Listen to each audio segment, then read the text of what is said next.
Dito kami kasama ngayon isang local na bantay sa barangay upang talakayin ang issue ng vandalismo dito sa Lipunan. Ito si Ginoong Hulganza.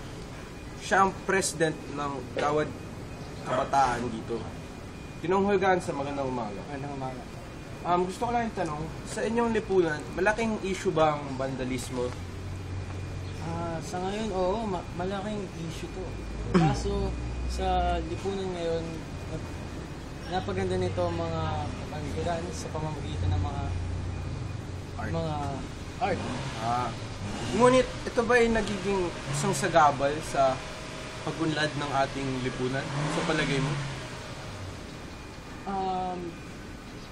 Sa tingin ko, oo, kasi maraming mga nagrereklamo ng mga residente dito at ayaw nila itong mga ginagawang tinatawag na graffiti. Oo nga. Kasi nakikita natin, kapaligiran, karamihan ng pader ay may graffiti na nga. Ngayon, sa palagay mo, ano ang inyong nagawa upang bawasan ng problemang ito? Ang ginagawa namin ngayon is nag-ano kami. Iikot kami dito sa barangay gabi para mahuli na.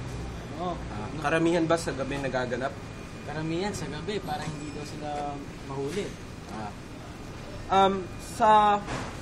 In the future, ano pang magagawa nyo para mabawasan itong vandalismo? Meron ba kayong proyekto o programa? Meron. Ngayon, meron kaming proyekto dito sa Barangay Hall. Barangay Hall? Oo, meron kaming pader dito sa paligid na kung saan pwedeng mag-graffiti yung mga bata para mapaganda natin ang Barangay Hall. Sa bagay. At hindi illegal ang mga ginagawa nila. Para maligal. Salamat!